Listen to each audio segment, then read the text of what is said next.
আমি মির্জা ফখরুল ইসলাম আলমগীর বাংলাদেশে রাষ্ট্রপতি পদে কর্তব্য বিশ্বস্ততার সহিত পালন করিব।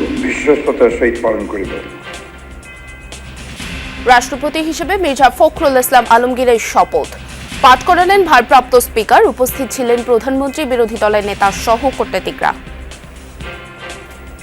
তিনি আজকে প্রেসিডেন্টের আসনে মূল্যায়িত হয়েছেন, এটা আমার জন্য আনন্দের বিষয়। সমস্ত কিছুর ঊর্ধ্বে উঠে তিনি কাজ করবেন, সেই অঙ্গীকার ইতিমধ্যেই তিনি করেছেন।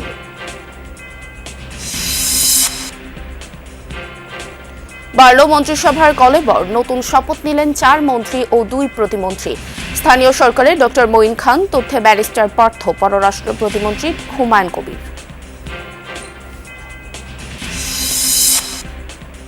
কলকাতায় অগ্নিকাণ্ডে নিহত 6 হতভাগ্যের মরদেহ দেশে আসছে আজ। পরিবারের সম্মতিতে নিমতলা শ্মশানে একজনের সৎকার।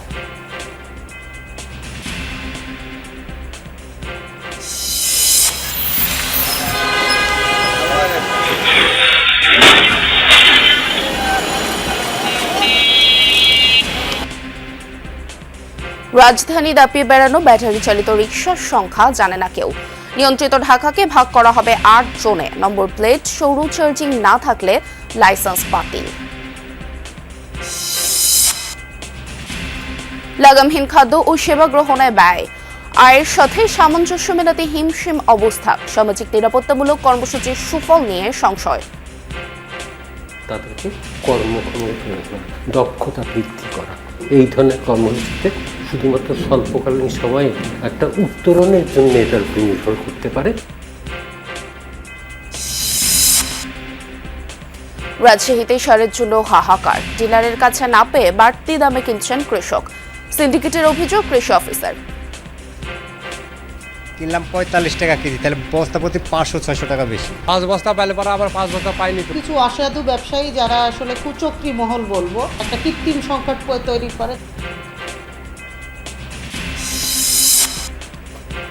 হরমুজ প্রণালীকে যুক্তরাষ্ট্রের মালিকানাধীন অঞ্চল ভাবেন প্রেসিডেন্ট ডোনাল্ড ট্রাম্প। দাবি, তেহরান মরিয়া হলেও চুক্তি করতে চায় না ওয়াশিংটন।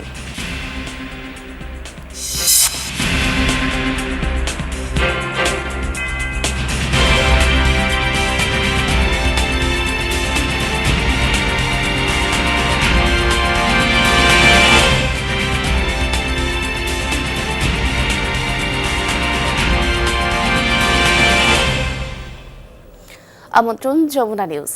আপনাদের সঙ্গে আছি আমি স্নিগ্ধ পুরবী। আর এতক্ষণ দেখছিলেন শিরোনাম। দেশের নতুন রাষ্ট্রপতি হিসেবে দায়িত্ব গ্রহণ করলেন মির্জা ফখরুল ইসলাম আলমগীর। তাকে শপথ বাক্য পাঠ করান ভারপ্রাপ্ত স্পিকার কায়সার কামাল। শুক্রবার সন্ধ্যায় বঙ্গভবনের দরবার হলে শপথ অনুষ্ঠানে যোগ দেন প্রধানমন্ত্রী তারেক রহমান। উপস্থিত ছিলেন বিরোধী দলীয় নেতা ডাক্তার শফিকুর রহমান সহ কূটনীতিকরা।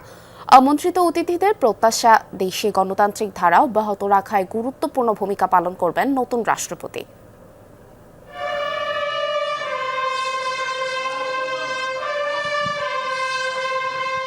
বিউগলের সুরে নবনির্বাচিত রাষ্ট্রপতি মির্জা ফখরুল ইসলাম আলমগীরকে স্বাগত জানালো বঙ্গভবন।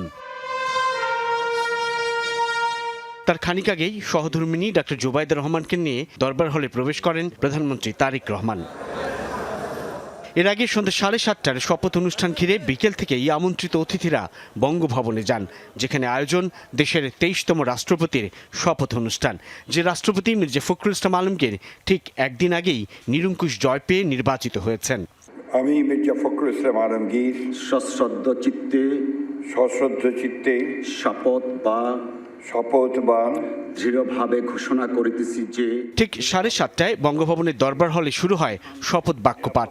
নবনির্বাচিত রাষ্ট্রপতি মির্জা ফখরুল ইসলাম আলমগীরকে শপথ পাঠ করান ভারপ্রাপ্ত স্পিকার কায়সার কামাল। সকলের প্রতি আইন অনুযায়ী যথাবিহিত আচরণ করিব। শপথ স্বাক্ষর শেষেই ভারপ্রাপ্ত রাষ্ট্রপতি হাফিজউদ্দিন আহমদ দায়িত্ব ছেড়ে দেন রাষ্ট্রপতি মির্জা ফখরুল ইসলাম আলমগীরের কাছে। দীর্ঘদিন রাজনীতির মাঠ থেকে উঠে এসে আজকের এই পর্যায়ে আসলেন এবং সর্বজন জনপ্রিয় একজন মানুষ। এখন দেখার বিষয় একটাই, সেটা হচ্ছে দেশে যদি কোনো সংকট মুহূর্ত দেখা দেয়, সেইখানে সে দেশের গণতন্ত্র, সংবিধান এবং রাষ্ট্রীয় সার্বভৌমত্ব রক্ষায় সে কতটা দৃঢ় ভূমিকা পালন করে। আমি মনে করি বাংলাদেশের ইতিহাস একটা ভালো ব্যক্তিকে চয়েস করা হয়েছে, কারণ এই সময় তার মধ্যে প্রাজ্ঞ এবং মানুষের প্রতি মমত্ব, বিশেষ করে দেশের প্রতি ভালোবাসা, এটা সবচেয়ে বেশি দরকার এখন। দেশের নতুন রাষ্ট্রপ্রধান রাষ্ট্রের সঠিক অভিভাবক হয়ে উঠবেন এমন প্রত্যাশার কথা জানান রাজনৈতিক নেতারা। যে কঠিন সময়ের একজন রাজনৈতিক সহকর্মী তিনি আজকে প্রেসিডেন্টের আসনে মূল্যায়িত হয়েছেন, এটা আমার জন্য আনন্দের বিষয়। তবে আমি আশা করব যে পুড় খাওয়া একজন রাজনীতিবিদ হিসাবে তিনি জনগণের কষ্ট উপলব্ধি করবেন এবং সবার প্রতি তিনি ইনসাফ করবেন। মবক্রেসির মাধ্যমে, বিভিন্ন ষড়যন্ত্রের মাধ্যমে যাতে এই গণতান্ত্রিক প্রক্রিয়াকে কেউ বাধাগ্রস্ত করতে না পারে, এটার জন্য জনগণকে সজাগ থাকতে হবে। তিনি দলনিরপেক্ষভাবে সকল ধরনের পলিটিক্যাল ডিভাইড এবং অভ্যন্তরীণ সামাজিক যে ফ্র্যাকচার বা অন্যান্য যা কিছু আছে সমস্ত কিছুর ঊর্ধ্বে উঠে তিনি কাজ করবেন, সেই অঙ্গীকার ইতিমধ্যেই তিনি করেছেন। দায়িত্ব গ্রহণ করেই রাষ্ট্রপতি মির্জা ফখরুল ইসলাম আলমগীর শপথ পড়ান নতুন মন্ত্রী প্রতিমন্ত্রীদের। সাইফুদ্দিন রবিন, যমুনা নিউজ, ঢাকা। মন্ত্রিসভায় যুক্ত হলেন নতুন 6 সদস্য। শুক্রবার সন্ধ্যায় তাদের শপথ পাঠ করান রাষ্ট্রপতি মির্জা ফখরুল ইসলাম আলমগীর। এর মধ্যে 4 জন মন্ত্রী এবং 2 জন প্রতিমন্ত্রী হিসেবে শপথ নিয়েছেন। শপথ বা দৃঢ়ভাবে ঘোষণা করিতেছি যে রাষ্ট্রপতির দায়িত্ব নিয়েই নতুন 6 মন্ত্রী প্রতিমন্ত্রীকে শপথ পাঠ করান মির্জা ফখরুল ইসলাম আলমগীর। প্রধানমন্ত্রী তারেক রহমান দায়িত্ব গ্রহণের 6 মাসের মাথায় ক্যাবিনেটের আকার বাড়ল। বিশ্বস্ততার সহিত পালন। দায়িত্ব নেয়া মন্ত্রিপরিষদের নতুন সদস্যরা হলেন বিএনপির স্থায়ী কমিটির সদস্য ডক্টর আব্দুল মঈন খান। মন্ত্রী হিসেবে শপথ নিয়েছেন জামালপুর 1 আসনের এমপি এম রশিদুজ্জামান মিল্লাত, যিনি এই মন্ত্রিসভাতেই বেসামরিক বিমান ও পর্যটন প্রতিমন্ত্রী হিসেবে দায়িত্ব পালন করছিলেন। তালিকায় আছেন শরিক দল বিজেপির চেয়ারম্যান আন্দালিব রহমান পার্থ এবং বান্দরবানের এমপি সা চিং প্রু জেরি। মাননীয় প্রধানমন্ত্রী আমাকে যে পূর্ণ দায়িত্বটা দিলেন, সেই দায়িত্ব যাতে পালন করতে পারি, সেই জন্য আমি আপনাদের সকলের কাছে দোয়া চাই। আগামী দিনে আমাকে যে দায়িত্বই দেওয়া হোক না কেন, নিষ্ঠার সাথে যেভাবে শপথ পালন করলাম সেভাবে আমি পালন করব। 4 মন্ত্রী ছাড়াও প্রতিমন্ত্রী হিসেবে শপথ নিয়েছেন গাইবান্ধা 4 আসনের সংসদ সদস্য মোহাম্মদ শামীম কায়সার লিঙ্কন। প্রধানমন্ত্রীর উপদেষ্টা থেকে পররাষ্ট্র প্রতিমন্ত্রীর দায়িত্ব পেয়েছেন হুমায়ুন কবির। মাননীয় প্রধানমন্ত্রী যে নির্বাচনের প্রাক্কালে বলেছিলেন, ভোট দিলে ধানের শীষে দেশ গড়ব মিলেমিশে, তো সেটাকে মাথায় রেখে আমরা কাজ করবো ইনশাআল্লাহ, একটা সুন্দর সুখী সমৃদ্ধ বাংলাদেশ গড়ার জন্য। I will always do it from a position of strength because I know behind me there is a strong foundation, and that foundation is the 180 million people of my country. Gazette প্রকাশের পর নতুন মন্ত্রী প্রতিমন্ত্রীরা দাপ্তরিক কাজ শুরু করবেন। তানফির মৌসুম, Jamuna news, Dhaka. এদিকে নবনির্বাচিত মন্ত্রী ও প্রতিমন্ত্রীর দায়িত্ব বণ্টন এবং পুনর্বণ্টন বিষয়ে প্রজ্ঞাপন জারি করেছে মন্ত্রিপরিষদ বিভাগ। শুক্রবার মধ্যরাতে এ বিষয়ে প্রজ্ঞাপন জারি করা হয়। রুলস অফ বিজনেস 1996 এর বিধি 3 অনুযায়ী জারি করা প্রজ্ঞাপনায় মন্ত্রী ও প্রতিমন্ত্রীর দায়িত্ব বণ্টন এবং পুনর্বণ্টনের কথা জানানো হয়েছে। বলা হয়, আদেশটি অবিলম্বে কার্যকর হবে।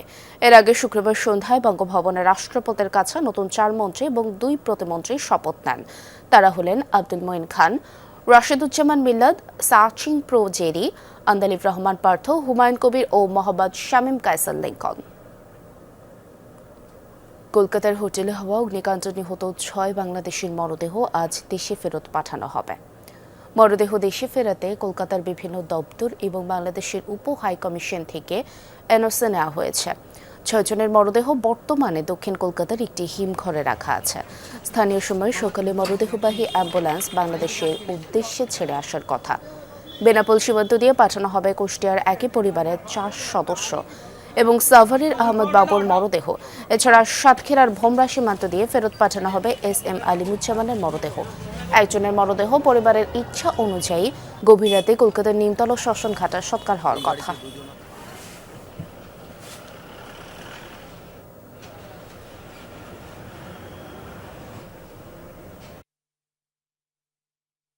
এখান থেকে নিয়ে গিয়ে আমরা নিমতলা মার সৎ কাজটা শেষ করবো এখানে। বাকিদের দেহ শুনলাম নিয়ে যাচ্ছে, কিন্তু আবার শুনতেছি আছে আপনার বর্ডার বন্ধ থাকবে, এই জন্য কালকে নিয়ে যাবে।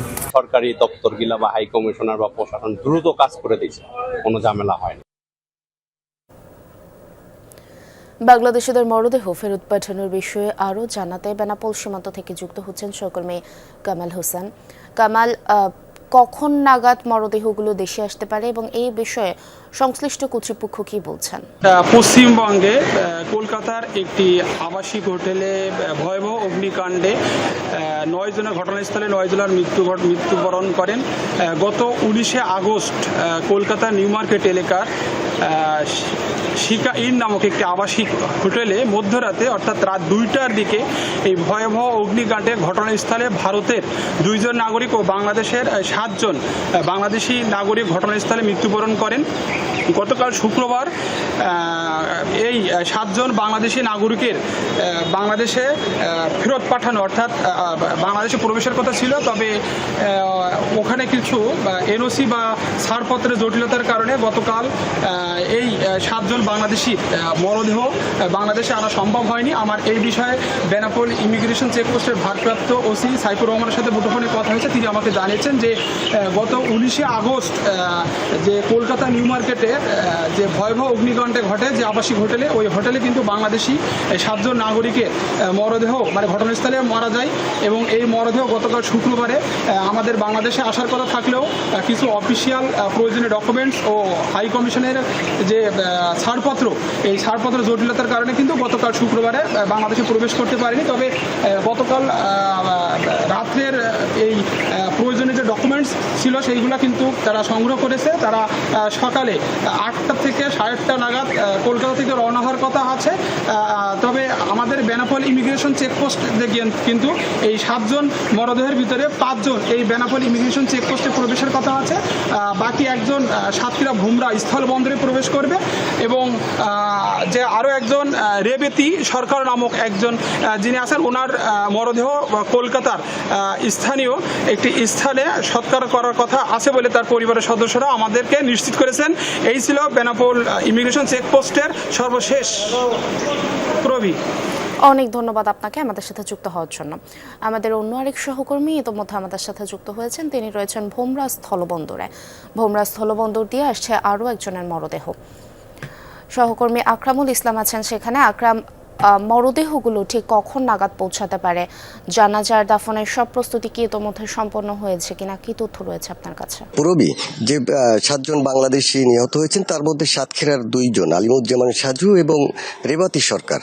তো এরই মধ্যে রেবাতি সরকারের পরিবারের ইচ্ছায় তার কিন্তু কলকাতায় সৎকার করা হচ্ছে এবং আলিমুজ্জামান যে সাজু, যার মরদেহ নিয়ে এরই মধ্যে কলকাতা থেকে ভোমরার সীমান্তের উদ্দেশ্যে রওনা হয়েছে বলে পরিবারের মাধ্যমে আমরা জেনেছি। এবং আমরা যেটি জানতে পেরেছি, এই বন্দরে মূলত 10টা থেকে 10:30 নাগাদ কিন্তু এই যে ভোমরা ইমিগ্রেশনে এই মরদেহবাহী গাড়িটি পৌঁছাবে এবং সেখান থেকেই তার যে পরিবার রয়েছে সাতক্ষীরার কালীগঞ্জ উপজেলার তারালি ইউনিয়নের বরেয়া গ্রাম, সেখানেই মূলত তার দাফন করা হবে।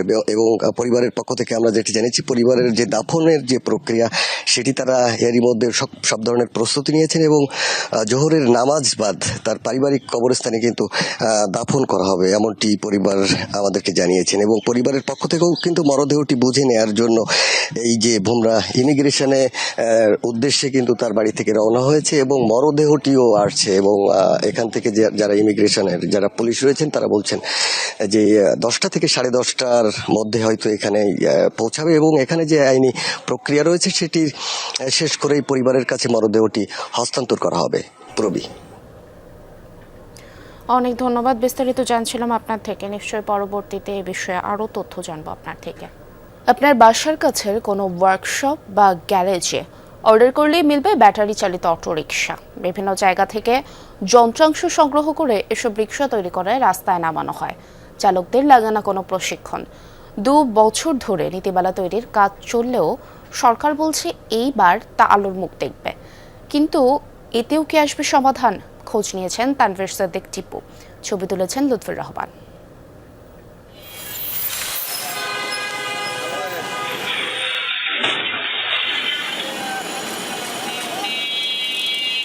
কেউ বলেন যানজটের প্রধান কারণ, কারো মতে নগরবাসীর গলার কাটা। তারপরও রাজধানীর অলিগলি থেকে রাজপথ সবটা জুড়ে থাকে ব্যাটারি চালিত অটোরিকশা, আছে যাত্রীও।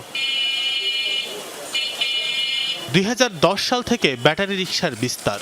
এটি যে এমন মহামারী রূপ নিতে পারে তা নজরে ছিল না কোনো সরকারেরই। রাজধানীতে রিকশা কতগুলো চলে তার কোনো তথ্য নেই দুই সিটি কর্পোরেশনের কাছে।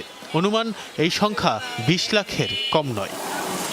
কোথা থেকে আসে এত এত ব্যাটারি চালিত রিকশা, কোথায় তৈরি হয়? এর থেকে অবশ্য বলা সহজ, কোথায় তৈরি হয় না। রাজধানীর মোহাম্মদপুর, বছিলা, রায়েরবাজার, মিরপুর, পল্লবী, খিলগাঁও, মুগদা, রামপুরা, বাড্ডা, কমলাপুর, যাত্রাবাড়ি, ডেমরা সহ প্রায় সব এলাকাতেই ছোট ছোট ওয়ার্কশপ আর গ্যারেজে অবৈধভাবে তৈরি আর বিক্রি ব্যাটারি চালিত রিকশা। মূল বডি বা কাঠামো আসে নরসিংদী, কেরানীগঞ্জ সহ ঢাকার আশপাশের বিভিন্ন এলাকা থেকে। ব্যাটারি, মোটর আর অন্যান্য যন্ত্রাংশ কেনা হয় কাছের কোনো মার্কেট থেকে।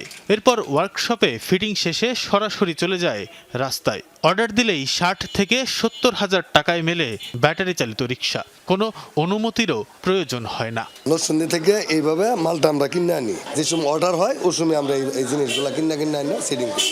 কিন্তু মূলত আঙ্গের কাজটা হইতেছে যে পুরান গাড়ির কাজ, সাইকেলের কাজটা। নেশা করতেছে আর গাড়ি চালাইতেছে আর ডেইলি অ্যাক্সিডেন্ট হয়ে মরতেছে, আর দোষ হয়ে গেছে আমরা অটো বানাই। একবার চার্জ সহ দিন প্রতি 100 টাকায় ভাড়া পাওয়া যায় গ্যারেজ। এরপর চার্জ দিতে হলে গুনতে হয় বাড়তি টাকা। রাত্রে তারা চার্জ দিবে, এর পরের দিন সন্ধ্যা পর্যন্ত ওই নিয়মটা চলবে আর কি। প্রতিদিন এর বিনিময়ে 100 টাকা দেয়। চালকদের কেউ ছিলেন বাসের হেল্পার, কেউ কাজ করতেন রাজমিস্ত্রির বা ছিলেন অন্য কোনো পেশায়। সেসব ছেড়ে এখন হয়েছেন অটো চালক। কিন্তু চালানো শিখলেন কার কাছে? দেখে শিখছি, ব্যাটারি চালাতে কিছু লাগে না তো, আমি পিকআপ দিলেই চলে। এটা চালানো শেখা লাগে না, এটা হলো এমনিই চালানো যায়। আমরা ডানবা বুঝি না, আমাদের ইন্ডিকেটার নাই, কোনো শৃঙ্খলা বুঝি না, সিঙ্গেল বুঝি না, পিকআপ দিলেই দৌড়ায়। বাংলা রিক্সা চলে না বিধ হয়, এখন অটো চালাইতেছি। রাস্তায় এসব অটোরিকশা চলে কাউকে পরোয়া না করেই। যাত্রীরাও দ্রুত যাতায়াতের জন্য সহজলভ্য এসব বাহনে ওঠেন নিরাপত্তার কথা না ভেবেই। তারা যদি একটু সাবধানে চলে তাহলে আমরা নিলিবিলি চলতে পারছি। এখন অটো রিক্সাটা আমাদের জন্য উপকার, মেন কথা হচ্ছে এইটা। কিন্তু কথা হইলো ওরা একটু যেন সতর্ক হয়ে সাবধানে চালায়। হঠাৎ ডান দিকে মন নিয়ে নিছে, কোনো ইন্ডিকেটার নাই, ও যে হঠাৎ কোন দিকে যে বাঁক নিবে এটা তো পিছের থেকে বোঝা যায় না। প্রাইভেট কার আমাদেরকে দেখে ব্রেক করে, কিন্তু অটো রিক্সা ব্রেক করে না। প্রাইভেট কারের সাথে অনেক সময় রেস নেয়। পায়ে চালিত রিকশা চলাচলের অনুমতি থাকলেও অটোরিকশার বিষয়ে কোনো নীতিমালা ছিল না। অন্তর্বর্তী সরকারের সময় শুরু হয় নীতিমালা প্রণয়নের কাজ। দ্রুতই সে কাজ শেষ করতে চায় বর্তমান সরকার। নীতিমালা অনুযায়ী বুয়েটের মডেল অনুসরণ করে তৈরি করতে হবে এসব রিকশা। বুয়েট বা স্থানীয় পাবলিক বিশ্ববিদ্যালয় ও পলিটেকনিক ইনস্টিটিউট থেকে নিতে হবে ফিটনেস সনদ। সেটির ভিত্তিতে নম্বর প্লেট ও লাইসেন্স দেবে সিটি কর্পোরেশন, পৌরসভা, উপজেলা ও ইউনিয়ন পরিষদ। একজনের নামে 5টির বেশি রিকশা নিবন্ধন নেওয়া যাবে না। থাকবে নির্দিষ্ট স্থানে বৈধ চার্জিং ব্যবস্থাপনা। ব্যবহার করতে হবে সৌর বিদ্যুৎ। নির্দেশনা না মানলে আছে লাইসেন্স বাতিলের বিধান। ঢাকা শহরকে ভাগ করা হবে 8টি কালার কোডের জোনে। থাকবে জিপিএস ও জিও ফেন্সিং প্রযুক্তি। নিজস্ব জোন অতিক্রম করলে স্বয়ংক্রিয়ভাবে বন্ধ হয়ে যাবে ইঞ্জিন। এই পুরো প্রক্রিয়া তদারকি করবে সিটি কর্পোরেশন, স্থানীয় সরকার বিভাগ, পুলিশ ও বুয়েটের সমন্বয়ে গঠিত যৌথ কমিটি। জিপিএস থাকবে, চিপ থাকবে, যেটাকে আমরা জিও ফেন্সিং বলি। কারণ পুরো ঢাকা শহরকে যদি আমি ধরি, প্রায় 8টা কালার ভিত্তিক জোনে ভাগ করা হবে। এই জোনের বাইরে তারা যেতে পারবে না। এখন সবই অবৈধ, দেধারসে তারা সড়কে চলছে, পঙ্গপালের মতো নামছে। যখনই আমার আইন এবং আইনের কাঠামোর মধ্যে একটা বিধিমালা হবে, তখন ট্রাফিক পুলিশ বিভাগ তাদের জন্য সহজ হয়ে যাবে আইনটা প্রয়োগ করার। অটোরিকশা তৈরি করতে পারবে নির্দিষ্ট কয়েকটি কারখানা। ঢাকা দক্ষিণের প্রশাসক জানালেন, রাজধানীর পার্শ্ববর্তী এলাকা থেকে কোনো রিকশা ঢুকতে দেওয়া হবে না।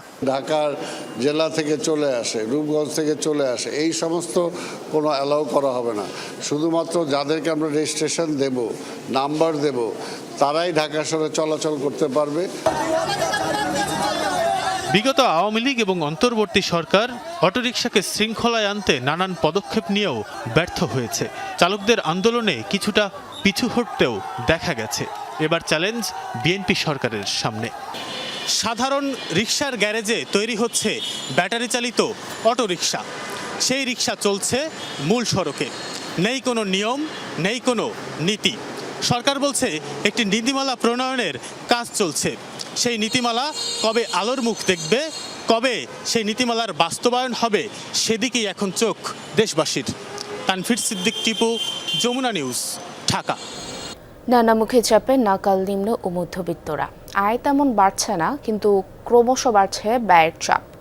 খাদ্য এবং সেবা গ্রহণ দুই খরচই লাগামহীন। দেশে বিপুল সংখ্যক মানুষের ন্যূনতম চাহিদা পূরণেও নেই সক্ষমতা। বিশ্লেষকরা বলছেন, সামাজিক নিরাপত্তামূলক কর্মসূচিতে নতুন মাত্রা আনছে সরকার, তবে দক্ষতা বৃদ্ধি এবং টেকসই কর্মসংস্থানের ক্ষেত্রে নেই সুখবর। প্রবল হয়েছে দারিদ্র্য বৃদ্ধির শঙ্কাও। রাজধানীর একটি বস্তিতে 12 বছর ধরে বসবাস করেন মল্লিকা। অসুস্থতার কারণে নিজে হারিয়েছেন কাজ করার সক্ষমতা। স্বামীর স্বল্প আয়ে চলে সংসার। কিন্তু টেনেটুনে আর কতদিন? যতই দিন যাচ্ছে ততই বাড়ছে সংসারের টানাপোড়েন। ব্যয় বৃদ্ধি হচ্ছে প্রতিনিয়ত, কিন্তু আয়ের ক্ষেত্রে নেই সুখবর। 10-12 হাজার টাকা বা 15 হাজার টাকা বেতন পায়, তাদের মধ্যে কিন্তু পুরা মাসে মনে করো যে সংসার চালাতে অনেক কষ্ট হয়ে যায়। পুরা মাস যায় না, এই যে কষ্ট করে বাচ্চাদের লেখাপড়া করা সম্ভব হয় না। বেতন দেয়, বেতন বাড়ে না। বেতনটা যদি বাড়তো, তরকারির দাম, সবজির দাম বাড়লে মনে কোনো সমস্যা ছিল না। হোসনিয়ারার গল্পও এমন। খাদ্য, ওষুধ, সন্তানের শিক্ষা ব্যয় যেন হিমশিম অবস্থা। নিম্নবিত্তের স্বস্তি নেই। তেল কিনতে যাই, লবণ আনতে পারি না। লবণ আনতে গেলে হলুদ মরিচ আনতে পারি না। এগুলো আনতে গেলে চাল কিনে খাইতে পারি না। তাহলে এত কিছু যে সমস্যা, তাহলে আমরা বাচ্চা পড়া মুখে দিয়া, মানুষকে মুখে দিয়া। গ্যাসের দিক দিয়ে সমস্যা, এই পানির দিক দিয়ে সমস্যা, কারেন্টের দিক দিয়ে সমস্যা, সব দিক দিয়ে কম বেশি আর কি সমস্যা আছে। দীর্ঘ সময় ধরে মূল্যস্ফীতিতে দেশ। গেল মাসে পারদ কিছুটা কমলেও সূচক এখনও 8% উপরে। অস্বস্তিকর এই অবস্থার মধ্যে সংকুচিত হয়েছে নাগরিক সেবা। বাসা ভাড়া বৃদ্ধি পাচ্ছে, গ্যাসের দুষ্প্রাপ্যতা, বর্ধিত বিদ্যুৎ বিলের খরচ, পানি সংকট, গণপরিবহনে অস্বস্তি কমেনি। সঞ্চয় ভেঙে খাচ্ছেন অনেকে। যখনই মূল্যস্ফীতি বৃদ্ধি পায়, তখনই মানুষের আয়ের ক্রয় ক্ষমতাটা কমে যায়। এবং ক্রয় ক্ষমতা কমার ফলে মানুষ কি করে, যদি মানুষের সঞ্চয় থাকে তাহলে হয়তো সঞ্চয় থেকে ব্যয় করার চেষ্টা করে। একটা সবচেয়ে বড় জিনিস হয় যেটা হচ্ছে পুষ্টির ঘাটতির দেখা দিতে পারে। জ্বালানি সংকটে শিল্পে উৎপাদন সক্ষমতা কমেছে, ক্রমান্বয়ে বন্ধ হচ্ছে কারখানা। এতে শ্রমঘন এলাকায় তৈরি হয়েছে কাজের সংকট। বেকার হচ্ছে শ্রমিক। সামাজিক নিরাপত্তামূলক কর্মসূচি পরিচালনা করছে সরকার, কিন্তু দীর্ঘমেয়াদী এই কর্মসূচিতে সুফল মিলবে না। দক্ষতা বৃদ্ধির মাধ্যমে কাজের সুযোগ সৃষ্টি করতে হবে। যেটা প্রয়োজন তাদেরকে কর্মক্ষম করে তোলা, দক্ষতা বৃদ্ধি করা। এই ধরনের কর্মসূচিতে শুধুমাত্র স্বল্পকালীন সময়ে একটা উত্তরণের জন্য এটার উপরে নির্ভর করতে পারে। স্বল্প আয়ের মানুষদের সুরক্ষায় শতাধিক সামাজিক নিরাপত্তামূলক কর্মসূচি চালু রেখেছে সরকার। ব্যয় হচ্ছে লক্ষাধিক কোটি টাকা।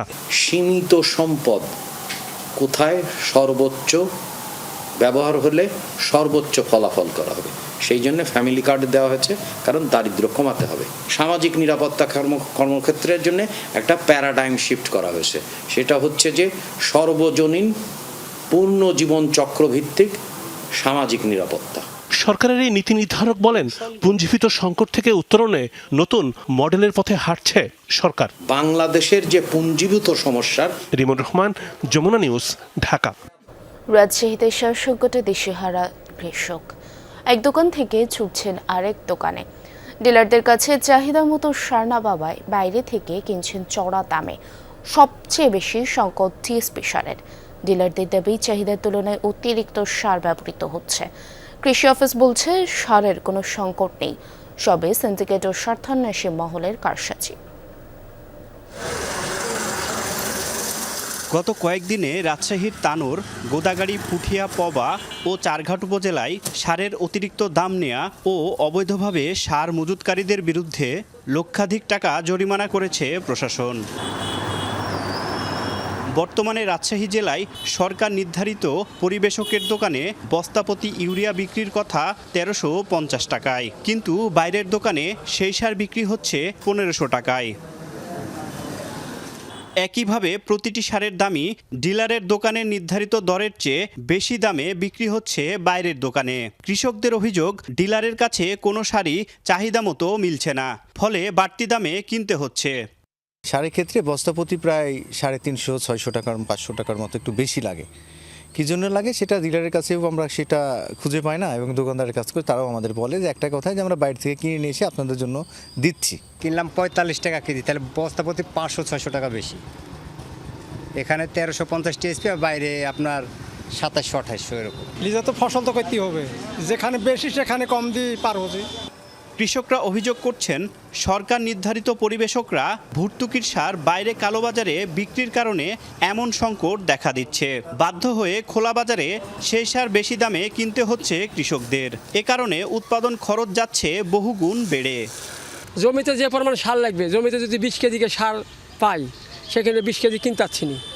ওখানে দেখা যাচ্ছে যে 10 কেজি, 12 কেজি, 15 কেজি কিনে পাচ্ছি। যে হারে সার খাবে সে হারে দিতে পারছি না। 5 বস্তা পাইলে পরে আবার 5 বস্তা পাইনি তো আমরা দোকানই ধরেন ওই খুচরা 1 মণ 1.5 মণ 10 কেজি 15 কেজি যখন যায় সে পাই, তাছাড়া বস্তা ধরে আমরা পাইনি কোনোদিন। এদিকে ডিলাররা অভিযোগ করছেন, কৃষকরা চাহিদার চেয়ে অতিরিক্ত সার ব্যবহার করছেন। সারের তো ওরকম ক্রাইসিস নাই, সার আছে, কিন্তু আমরা হলো হুসুকে বাঙালি। সার আপনার 1 বস্তা লাগবে, 5 বস্তা নিয়ে যেয়ে রাখছি, এইভাবে সার সংকটে পড়ছি। তাছাড়া যেই পরিমাণে সার বরাদ্দ হয়, উপজেলাতে আপনার কতখানি কৃষি জমি আসে, এইভাবে হিসেব করে সার বরাদ্দ হয়, কিন্তু কৃষকেরা একজনে 5 জনের সার তুলে নিয়ে যায় বাড়িতে স্টক করছে। এদিকে কৃষি অফিস বলছে, রাজশাহীতে সারের কোনো সংকট নেই। অসাধু সিন্ডিকেট ও স্বার্থন্বেষী মহল কৃত্রিম সংকট তৈরির চেষ্টা করছে। আমাদের রাজশাহী জেলাতে এই মুহূর্তে সারের পর্যাপ্ত মজুদ আছে, কোনো প্রকার সংকট নাই। কিছু অসাধু ব্যবসায়ী যারা আসলে কুচক্রী মহল বলবো, যে বিভিন্ন সময় সরকারকে বেকায়দায় ফেলার জন্য একটা কৃত্রিম সংকট তৈরি করে, তাদের অনেকেরই হয়তো লাইসেন্স নাই। এরকমও তারা সার বিক্রি, উচ্চ দামে সার বিক্রি করে একটা অস্থিরতা তৈরির চেষ্টা করে। রাজশাহী কৃষি সম্প্রসারণ অধিদপ্তরের তথ্য মতে, রাজশাহীতে বৃহস্পতিবার পর্যন্ত ইউরিয়া সার মজুদ ছিল 2188 metric ton, TSP 526 metric ton, DAP 709 metric ton এবং MOP 739 metric ton. Tareque Mahmud, Jamuna news, Rajshahi. চট্টগ্রামের চান্দগাঁও থানায় রমরমা মামলা বাণিজ্য। নিরীহ মানুষদের আসামি দেখিয়ে মিলছে একের পর এক হয়রানির অভিযোগ। ভুক্তভোগীরা বলছেন, ঘরবাড়ি ও ব্যবসা প্রতিষ্ঠানে তল্লাশি চালাচ্ছে পুলিশ। বাবাকে না পেলে ছেলেকে খুঁজছে। টাকা দিতে না পারায় গ্রেফতার আতঙ্কে অনেকেই ঘরছাড়া। প্রতিপক্ষকে ঘায়েল করতে পুলিশকে ব্যবহার করছে মামলাবাজ একটি চক্র।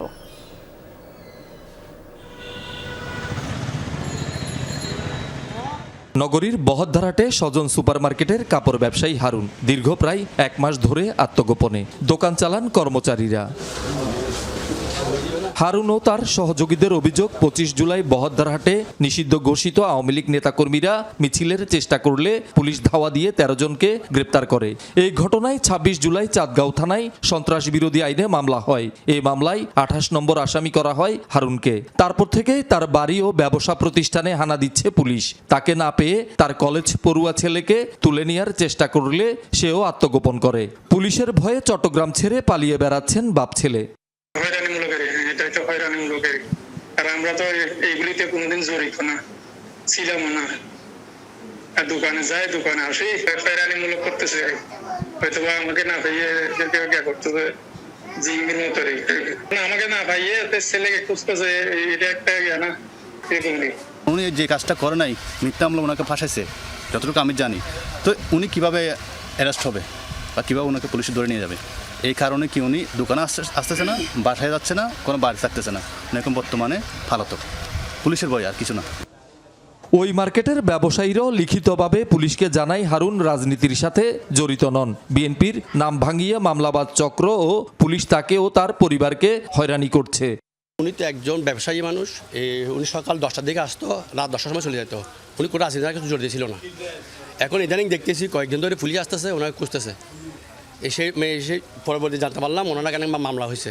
সে উনি মামলার বয়ে উনি দোকানে আসতে পারতেছে না। বাপের বিরুদ্ধে মামলা হওয়ার কারণে তাহলে সরাসরি ছেলের বিরুদ্ধে কিছু না কিছু আক্রোশ মেটাতে পারে, এই বইয়ে এই ঝামেলার কারণে ঝামেলা এড়িয়ে থাকার জন্য উনি প্রতিষ্ঠানে এখন আসে নাই। শুধু এই ব্যবসায়ী নন, বহদ্দারহাট ও চাঁদগাঁও এলাকার গিয়াসউদ্দিন, মইনু, ইকবাল সহ আরও অনেকে এই মামলা আতঙ্কে। মোটা অঙ্কের টাকার জন্য জড়িয়ে দেয়া হচ্ছে মিথ্যা মামলায়। টাকা দিলে 7 খুন মাপ, আর না দিলে ঘরবাড়ি ছেড়ে পালাতে হচ্ছে। ভুক্তভোগী অনেকে পুলিশের ভয়ে ক্যামেরার সামনে না আসলেও টেলিফোনে অভিযোগ করেন স্থানীয় সংসদ সদস্যের অনুসারী পরিচয়ে ওসমান, আব্দুর রহিম সহ কয়েকজন বিএনপি নেতা মামলা বাণিজ্যে লিপ্ত। তাদের প্রশ্রয় দিচ্ছেন চাঁদগাঁও থানার ভারপ্রাপ্ত কর্মকর্তা জসিমউদ্দিন, যাকে তাকে মিথ্যা মামলায় জড়িয়ে টাকা এবং তাদের ব্যবসা হাতিয়ে নেয়ার অপচেষ্টায় ক্ষোভ প্রকাশ করেন ভুক্তভোগীরা। কারণ আপনি যদি থানায় যান, আমার নামে কোনো রেপুটেশন পাবেন না, বা বাকি যারা আছে তাদের মতো অনেকেরই পাবেন না, মানে ম্যাক্সিমামে পাবেন না। যে 28-29-30 জন দিছে, ওই 30 জনের মধ্যে আমার মনে হয় 80-90% পাবেন না। ওসি করতে পারে, প্রশাসন করতে পারে, বা আমার যারা সরকারি দলের পক্ষের মানুষ আছে তারাও করতে পারে, হয়রানিমূলক করতে পারে না। এখন তো ভাই নিরীহ মানুষদেরকে সবচেয়ে বেশি হয়রানি করতেছে এখন। এই বিষয়ে জানতে চাঁদগাঁও থানায় গিয়ে পাওয়া যায়নি ওসি জসিমকে। তবে সিএমপির উপ পুলিশ কমিশনার জানান, তথ্য প্রমাণ সহ লিখিত অভিযোগ পেলে ব্যবস্থা নেওয়া হবে। এই ধরনের কারো অভিযোগ থাকে তাহলে সবচেয়ে বড় প্রতিকার পাওয়ার জায়গা হচ্ছে অফিসিয়ালি অভিযোগ দায়ের করা। নির্দিষ্ট তথ্য প্রমাণ সহ অফিসিয়ালি অভিযোগ দায়ের করলে, এটা তো আপনি জানেন যে দপ্তরের যে প্রসিডিউর, কাউকে যদি শাস্তি দিতে চাই বা জবাবদিহি আনতে চাই, তাহলে এভিডেন্স বেসড অভিযোগটা হলে সবচেয়ে কার্যকরী পন্থা। শহীদুল সুমন, যমুনা নিউজ, চট্টগ্রাম। 20 দিন চিকিৎসাধীন থাকার পর মারা গেলেন লালমনিরহাটের অদিতমারির অনলাইন জুয়ার প্রতিবাদ করায় হামলার শিকার কলেজ শিক্ষক আরিফুল ইসলাম। শুক্রবার সন্ধ্যায় ঢাকা মেডিকেল কলেজ হাসপাতালে মৃত্যুবরণ করেন তিনি। এরপরই হামলা মামলার প্রধান আসামি রহিদুল ও তার সহযোগীদের 7টি বসতবাড়িতে হামলা চালায় স্থানীয়রা। ভাঙচুরের পাশাপাশি অগ্নিসংযোগও করা হয়। পরে পুলিশ ঘটনাস্থলে গিয়ে পরিস্থিতি নিয়ন্ত্রণে আনে। আগস্টের 1 তারিখ অনলাইন জুয়া ও ক্যাসিনোর প্রতিবাদ করায় হামলার শিকার হন আরিফুল। এ নিয়ে মামলা করলে প্রধান আসামি রহিদুলকে গ্রেফতার করে পুলিশ।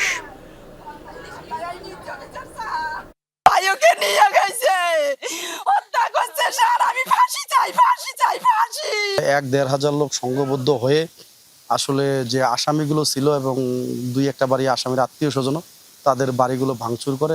রাজবাড়ী কুষ্টিয়া আঞ্চলিক মহাসড়কে শুধু কালুখালী অংশেই 31 কিলোমিটার যেন মরণ ফাঁদ। হাইওয়ে থানার তথ্য অনুযায়ী চলতি বছরে গত 7 মাসে এই মহাসড়কে ঘটেছে 34টি দুর্ঘটনা। প্রাণ হারিয়েছেন 13 জন, নারী পুরুষ সহ আহত 35 জন। বেপরোয়া গতি, ওভারটেকিং, ট্রাফিক আইন না মানা সহ নানা কারণে ঘটছে এসব দুর্ঘটনা। সড়ক তো নয়, যেন মরণ ফাঁদ।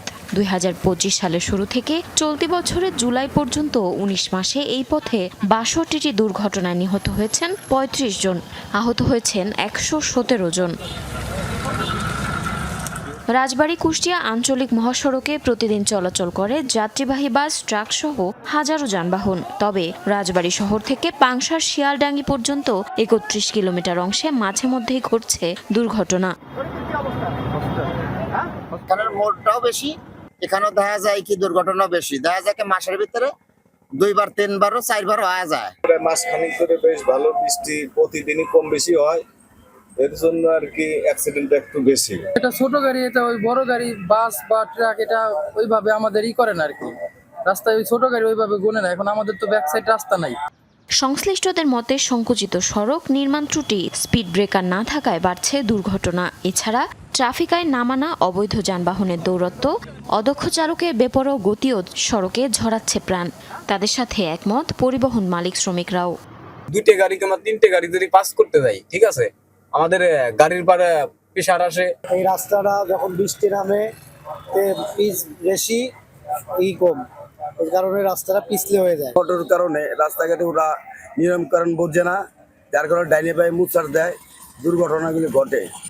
দুর্ঘটনা রোধে অবৈধ যানবাহন চলাচল বন্ধ, সড়ক মেরামত ও প্রশাসনের কঠোর পদক্ষেপ নেওয়ার তাগিদ স্থানীয়দের। রাস্তায় দুর্ঘটনা ঘটে হলো রাস্তাটা বৃষ্টি নামলে স্লিপ করে, আর রাস্তাটা আরেকটু বড় হইলে ভালো হয়। আর চাওয়াটা হলো রাস্তাটা একটু বাড়তি করা। আমরা চাই রাজবাড়ী শহর সহ রাজবাড়ী জেলা নিরাপদ সড়কের আওতায় আসুক। দুর্ঘটনা রোধে নানা পদক্ষেপ নেওয়ার আশ্বাস দিয়েছেন উপজেলা নির্বাহী কর্মকর্তা। এই রাস্তাকে যদি 4 লেনে উন্নীত করা যায় এবং মাঝখানে যদি সড়ক প্রতিবন্ধক যদি স্থাপন করা যায় এবং পর্যাপ্ত রোড মার্কিং যদি দেওয়া যায় এবং ফুট ওভার ব্রিজ বা জেব্রা ক্রসিং মানুষের পারাপারের জন্য যদি প্রতিস্থাপন করা যায়, তাহলে আমরা বিশ্বাস করি সমন্বিতভাবে এই কর্মকাণ্ডগুলো পরিচালিত হলে অনেকাংশেই সড়কে মৃত্যুর যে মিছিল সেটাকে আসলে কমানো বা একদমই নিয়ন্ত্রণে নিয়ে আসা সম্ভব বলে আমরা বিশ্বাস করি।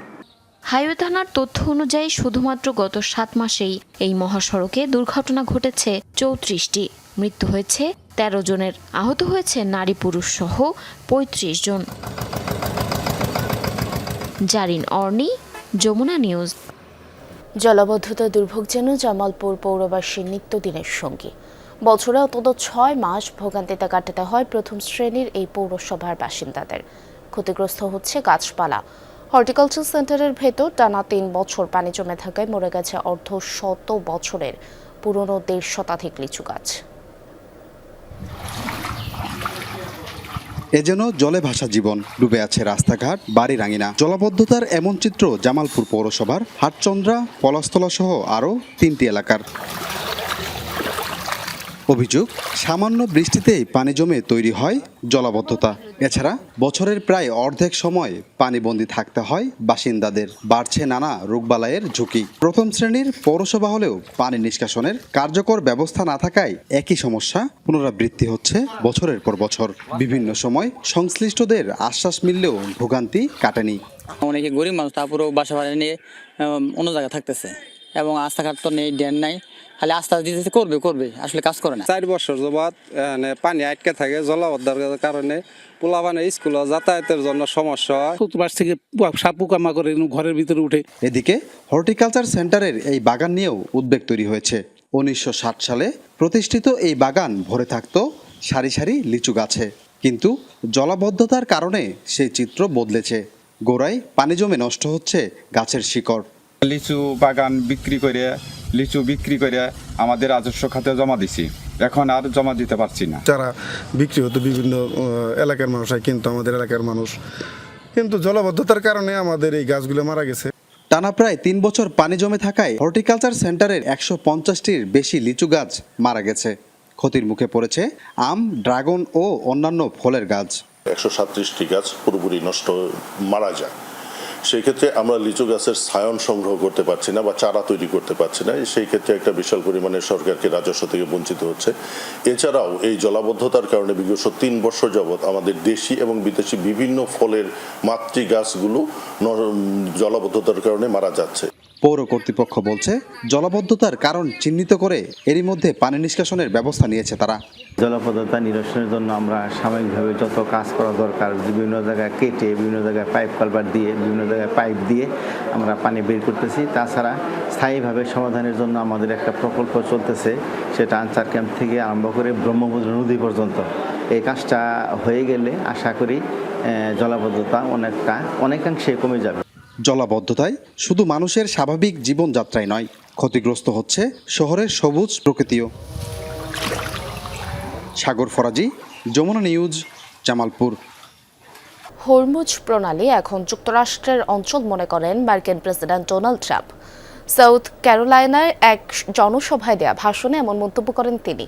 দাবি করেন চুক্তি করতে মরিয়া ইরান, কিন্তু যুক্তরাষ্ট্র তা চায় না, কেননা হরমুজ প্রণালীকে এখন মার্কিন নিয়ন্ত্রিত অঞ্চল হিসেবে দেখছেন ডোনাল্ড ট্রাম্প। একই ভাষণে তিনি আবারও তেহরানকে কখনোই পারমাণবিক অস্ত্রের অধিকারী হতে দিবেন না বলেও মন্তব্য করেন।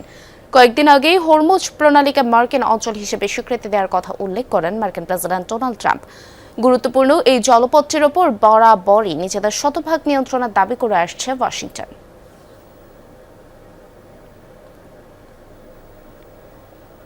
মানুষের মতোই চালচলন, পানিতে নামলে কাটছে সাঁতার আর দুর্গম এলাকায় ছুটছে নিখড়ের গতিতে।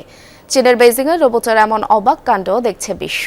সহজ কিংবা ঝুঁকিপূর্ণ মানুষের সব কাজে নতুন প্রজন্মের এসব রোবট বদলে দিচ্ছে প্রযুক্তির ধারণা। মানুষের মতো হাঁটছে, নাচছে, এমনকি মার্শাল আর্টও করছে রোবট। শুধু তাই নয়, বিপজ্জনক জায়গায় মানুষের বদলে কাজ করতে প্রস্তুত এসব যন্ত্র।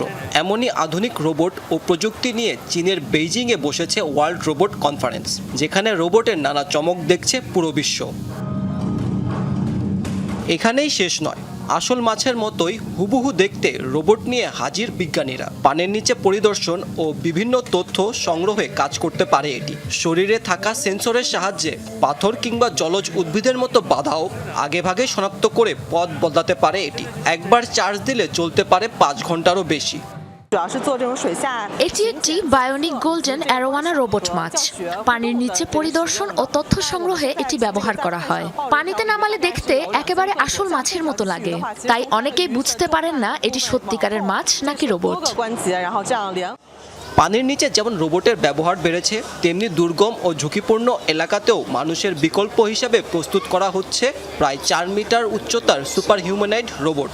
পারমাণবিক বিদ্যুৎ কেন্দ্র, গভীর সমুদ্র কিংবা ভারী মালামাল পরিবহনে কাজ করতে পারবে এটি।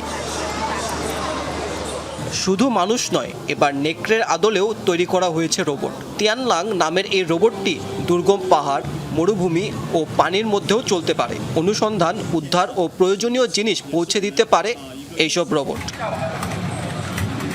আরেক দল রোবট আন্দোলনকারীদের দমাতে পুলিশের মতোই ব্যবহার করছে ঢাল ও লাঠি। আর এসব মহড়া দেখে মুগ্ধ দেশ বিদেশের মানুষ। প্রতি বছরই রোবট প্রযুক্তিতে বড় অগ্রগতি দেখা যাচ্ছে। চীন এক্ষেত্রে বিশ্বের শীর্ষস্থানীয় দেশগুলোর একটি। বেইজিংয়ে এই আয়োজনে মোট 26টি দেশের 3 শতাধিক প্রতিষ্ঠান অংশ নিয়েছে। প্রদর্শিত হচ্ছে 3000-এরও বেশি রোবট ও প্রযুক্তি। বিশেষজ্ঞদের মতে রোবট এখন শুধু আর প্রদর্শনীর বিষয় নয়, বাস্তব জীবনে মানুষের কাজকেও আরও সহজ করে দিচ্ছে। মাহমুদ সাকিব, যমুনা নিউজ। দর্শকের এই ছিল যমুনা নিউজ। এতক্ষণ সাথে থাকার জন্য ধন্যবাদ সবাইকে।